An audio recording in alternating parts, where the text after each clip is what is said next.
अस्सलामुअलैकुम व्यूअर्स, हमारे इस चैनल कैंप फायर को सब्सक्राइब करें और साथ में दिया गया बेल आइकन ज़रूर दबाएं ताकि हर नए आने वाली वीडियो का नोटिफिकेशन आपको मिलता रहे।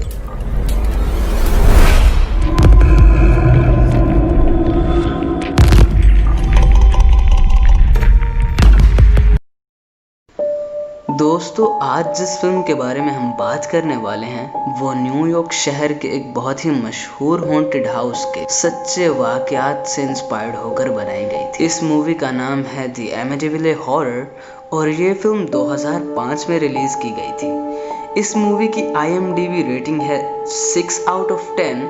रॉटन टोमेटोज पर इट्स ओनली 23% फ्रेश और इस फिल्म के मेटाक्रिटिक स्कोर है 33 आउट ऑफ 100 और 85% गूगल यूजर्स ने इसे लाइक किया है। इस फिल्म को इतनी कम रेटिंग्स मिलने की वजह ये है कि ये मूवी 1979 में रिलीज होने वाली सेम नेम की मूवी का रीमेक है। तो दोस्तों, फिल्म शुरू होती है और हमें उस हॉरर हाउस में होने वाले वाकयात के बारे में एक झलक मिलती है। ये वाकया 1974 का था जब रोनाल्ड डेफियो जूनियर ने अपनी ही फैमिली को इनके घर में, जो कि वही हॉन्टेड हाउस था, एक गन से शूट करके मार डाला था और यहाँ तक कि वो उस घर में एक छोटी सी बच्ची की जान भी नहीं बख्शता। इसके बाद वो पुलिस की तरफ से पकड़ा जाता है और वो ये क्लेम करता है कि उसे उस घर से कुछ आवाज़ें सुनाई देती थी जो कि उसे अपनी फैमिली को मार डालने पर मजबूर करती थी। अब ये आवाज़ें कैसी थीं और वो कैसे एक इंसान को इतना बड़ा कदम उठाने पर मजबूर करती थीं, इस बात का जवाब आपको मूवी में आगे चलकर मालूम हो जाएगा और इस पर हम वीडियो के एंड पर कुछ थ्योरीज भी डिस्कस करेंगे। तो अब सीन चेंज होता है और हमें एक फैमिली दिखाई जाती है। इस फैमिली में एक न्यूली मैरिड कपल है, जॉर्ज और कैथी लर्ट्स। कैथी लर्ट्स के 3 बच्चे भी हैं जिनके नाम हैं बिली, माइकल और चेल्सी। दोस्तों, ये बच्चे कैथी के प्रीवियस मैरिज से हैं और कैथी का पहला शौहर अब इस दुनिया में नहीं था और उसने जॉर्ज से शादी कर ली थी और अब उसी के साथ रहती थी। अब एमिटिविले हॉरर हाउस के पहले वाक़ये को 1 साल बीत चुका है। जॉर्ज और कैथी एक नए घर की तलाश में होते हैं। दोस्तों, हम देखते हैं कि आज वो दोनों एक घर को देखने जा रहे होते हैं और जब वो वहाँ पर पहुँचते हैं तो हम व्यूवर्स देखते हैं कि वो घर कोई और नहीं, वही एमिटिविले हॉरर हाउस था। वहाँ एक औरत इनका पहले से ही इंतज़ार कर रही होती है। वो औरत इनको पूरा घर दिखाती है जो कि बहुत ही बड़ा था। जॉर्ज और कैथी ये बात जानकर बहुत हैरान थे कि वो औरत जितना प्राइस इस घर का लगा रही थी वो इस जैसे घर के लिए बहुत कम था और वो औरत इनको ये भी बताती है कि इस घर में 1 साल पहले पूरी की पूरी फैमिली का मर्डर हो चुका था। दोस्तों, अगर कोई भी शख्स यहाँ पर होता तो ये बात जानते ही वो उल्टे पांव वापस मुड़ जाता, मगर जॉर्ज और कैथी को ये घर बहुत ही ज़्यादा पसंद आ चुका था और जॉर्ज कैथी के लिए कुछ करना चाहता था, इसलिए वो इस घर को ख़रीद लेते हैं। पहले तो ये फैमिली इस घर में काफ़ी क्वालिटी टाइम स्पेंड करती है, लेकिन आहिस्ता आहिस्ता ये घर उन पर अपनी सारी चीज़ें एक्सप्रेस करता जाता है। जैसा कि चेल्सी को अब इस घर में एक जॉडी नामी लड़की दिखाई देना शुरू हो गई थी और वो इससे दोस्ती भी कर लेती है। लेकिन दोस्तों, जॉडी तो डेफियो फैमिली की बच्ची थी जो कि पिछले वाक़ये में मारी गई थी और दोस्तों, जॉर्ज के साथ भी कुछ अजीब घटनाएं होना शुरू हो चुकी थी। जैसा कि जॉर्ज को उस घर में एकदम से कोल्ड फीलिंग होना शुरू हो गई थी, मानो जैसे कि उसको अचानक से ठंड लगना शुरू हो जाती थी। लेकिन किसी और को तो इस घर में किसी तरह की सर्दी फील नहीं होती थी। इसके अलावा जॉर्ज को उस घर में बने बोट हाउस के दरवाजे खुलते और बंद होते दिखाई और सुनाई देते रहते हैं और दोस्तों, ये सब हेल्यूसिनेशंस जॉर्ज के दिमाग पर बहुत बुरा असर डालती हैं। जॉर्ज छोटी छोटी बात पर गुस्सा करना शुरू कर देता है और इसमें अजीब सा चिड़चिड़ापन आने लगता है। एक दिन उनका सबसे छोटा बेटा बिली जॉर्ज को एक बहुत ही अजीब सी दिखने वाली लोहे से बनी डिवाइस लाकर देता है। जॉर्ज के पूछने पर बिली बताता है कि उसे ये बेसमेंट से मिली है। इस पर जॉर्ज ओवर रिएक्ट करते हुए गुस्से में बिली से कहता है कि वो बेसमेंट नहीं बल्कि उसका ऑफिस है। कुछ ही देर के बाद जॉर्ज और कैथी को बोट हाउस से उनके फैमिली डॉग के भौंकने की आवाज़ आती है, जिसे सुनते ही उन्हें उनकी बेटी का ख्याल आता है। वो दोनों भागते हुए बोट हाउस जाते हैं जहां चेल्सी बोट पर खड़ी होती है और ऐसा लगता है कि वो मुसलसल किसी चीज़ को घूरे जा रही है। जॉर्ज इसे बोट से उतारता है और कैथी इसे डांटती है, लेकिन चेल्सी कहती है कि उसे जॉडी अपने पास बुला रही थी। खैर जाते वक्त जॉर्ज बोट हाउस को ताला लगा देता है। सीन कट होकर उसी दिन की रात को दिखाता है। दोस्तों, घर की खिड़कियां और दरवाजे खुद ब खुद खुलने और बंद होना शुरू हो गए थे। इसके अलावा और भी बहुत सी चीज़ें इस घर में अजीबोगरीब हो रही थी, जैसा कि घर के सारे स्विच बोर्ड्स में से अचानक खून बहना शुरू हो जाता है और घर का सारा फर्नीचर खुद ब खुद बिखरने लगता है। दूसरी तरफ जॉर्ज एकदम से नींद से जागता है और अपने दोनों बेटों के कमरे की तरफ जाता है। उनके कमरे का दरवाज़ा खोलने पर वो वहाँ अपने आप को देखता है, जो देखते ही देखते एक गन से अपने आप को शूट कर देता है। जॉर्ज फिर नींद से जागता है और हमें पता चलता है कि ये सिर्फ उसका एक भयानक सपना था। इसी सपने को लेकर अब जॉर्ज की नींद उड़ जाती है। अब फिर जॉर्ज को उसी बोट हाउस के दरवाजे खुलने और बंद होने की आवाज़ें सुनाई देती हैं। जॉर्ज वहाँ पर चेक करने के लिए जाता है तो वो देखता है कि माइकल का डॉग पानी की तरफ देखकर मुसलसल भौंकते चला जा रहा है। जॉर्ज पानी में कूदकर चेक करता है, लेकिन उसे पानी में कोई भी नजर नहीं आता। वो जब बोट हाउस के बाहर जाता है तो उसका ध्यान अचानक से ऊपर की तरफ चेल्सी के कमरे की विंडो की तरफ जाता है, जहाँ जॉडी का घोस्ट चेल्सी के साथ खड़ा हुआ नजर आता है। जॉर्ज ये देखकर खौफजदा हो जाता है और फौरन भागते हुए चेल्सी के रूम की तरफ जाता है, लेकिन चेल्सी तो अपने कमरे में सो रही थी। इस सब के बाद हम जॉर्ज को बेसमेंट में बैठा हुआ देखते हैं, जो कि मुसलसल बेसमेंट की एक लकड़ी से बनी हुई दीवार को घूर रहा होता है और हम देखते हैं कि इस दीवार में नीचे की तरफ एक होल होता है। इसी दौरान कैथी भी वहाँ पर आती है और वो जॉर्ज से वहाँ बैठे रहने की वजह पूछती है। जॉर्ज उसे बताता है कि उसे बोट हाउस से कुछ आवाज़ें आई थी और जब वो वहाँ पर चेक करने गया तो उसे वहाँ पर उनका फैमिली डॉग मिला। लेकिन कैथी जॉर्ज से कहती है कि उसने तो बोट हाउस का दरवाज़ा लॉक कर दिया था, जिस पर जॉर्ज उसको उसी बोट हाउस पर लगे ताले की चाबियाँ दिखाता है और कहता है कि ये उससे बिली के रूम से मिली, जिससे साफ जाहिर होता है कि उससे बिली पर शक था। एक रात जॉर्ज और कैथी बाहर डिनर करने के लिए जाते हैं और बच्चों की देखभाल करने के लिए वो एक बेबी सिटर को हायर करते हैं। वो बेबी सिटर लिजा घर पहुंचती है तो उनको पता चलता है कि यही बेबी सिटर पहले भी इस घर में डेफ्यू फैमिली की तरफ से हायर की गई थी। लिजा उन बच्चों को घर में हुए पिछले मर्डर्स के बारे में बताती है, जिससे वो बच्चे काफ़ी डर जाते हैं।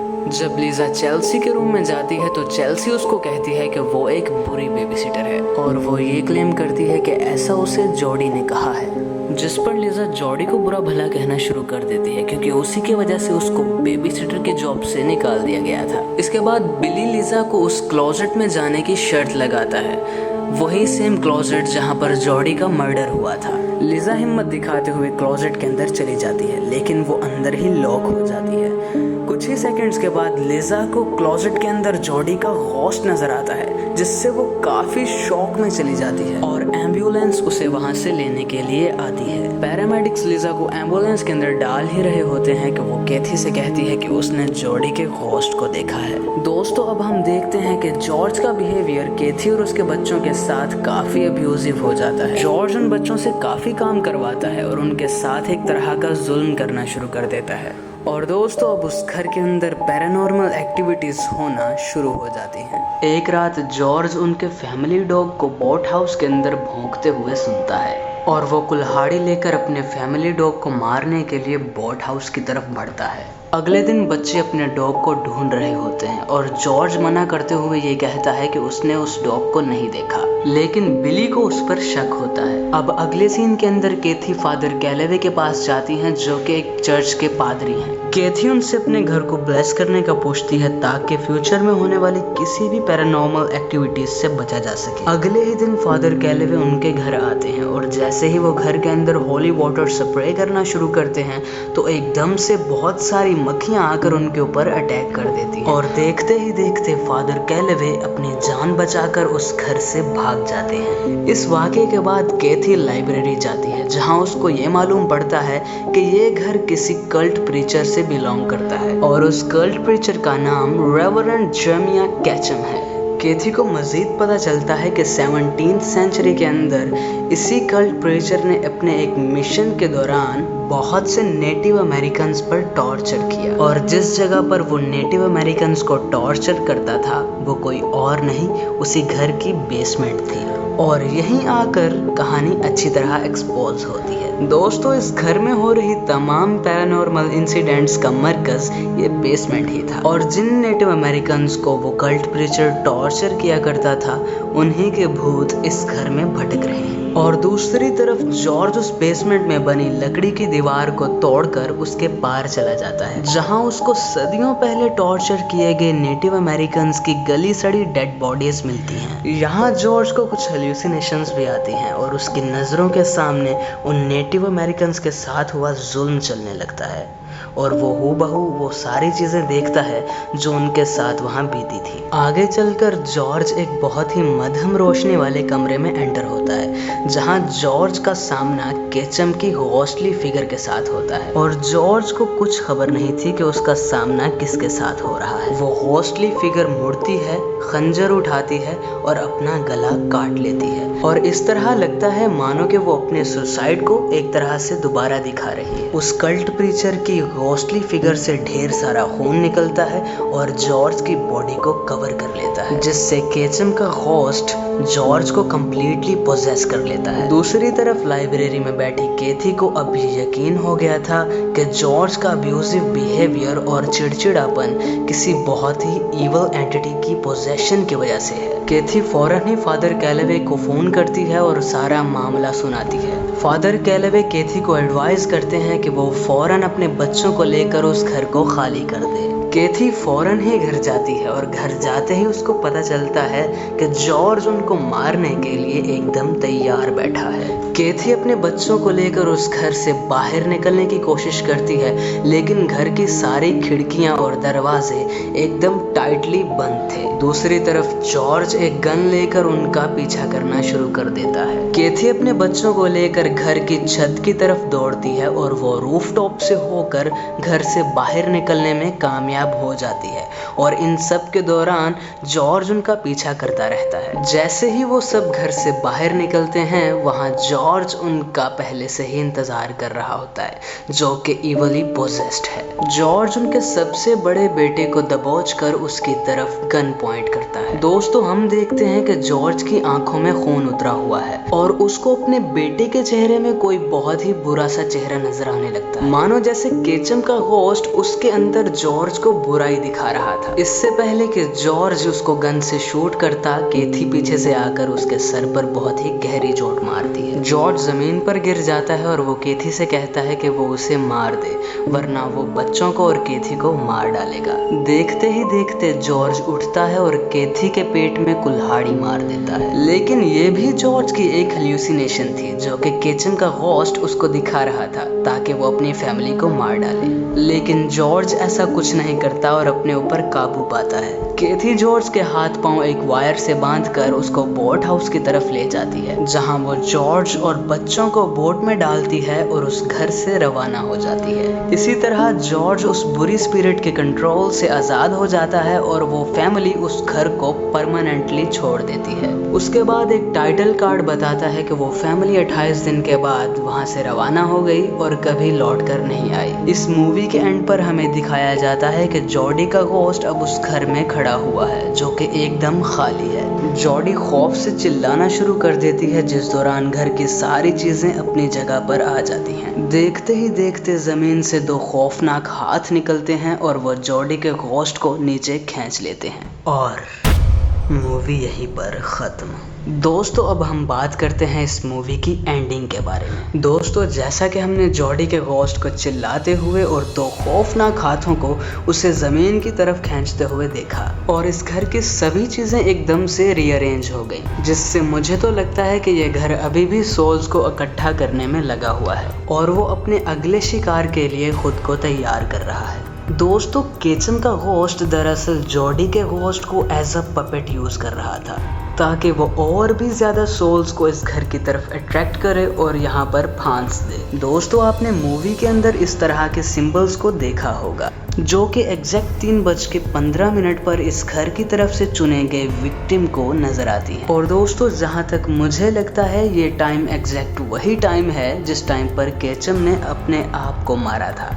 दोस्तों इस बेसमेंट में बसने वाला केचम का घोस्ट ये खेल कुछ इस तरह से शुरू करता है कि सबसे पहले तो ये अपने विक्टिम को इमोशनली अपनी फैमिली से अलहदा कर देता है और इस बेसमेंट में आकर रहने पर मजबूर करता है। जैसा कि हमने देखा कि जॉर्ज को पूरे घर में सर्दी महसूस होती है, लेकिन जब वो बेसमेंट में आता है तो उसको अच्छा फील होता है। वो अपने बच्चों और केथी को शक की नज़रों से देखने लगता है और उनकी तरफ से बेजार हो जाता है और इसी तरह वो दिमागी तौर पर अपनी फैमिली से तन्हा हो जाता है। और केचम का घोस्ट बेसमेंट के अंदर उसके दिमाग की कुछ इस तरह से परवरिश करता है कि वो अपनी फैमिली के अगेंस्ट होता चला जाता है और यहाँ तक कि वो उनको मारने पर मजबूर हो जाता है। तो दोस्तों ये थी मेरी इस मूवी दी एमिटिविले हॉरर को लेकर कुछ थ्योरीज। आपकी क्या थ्योरीज हैं आप मुझे कमेंट्स के अंदर बताएं।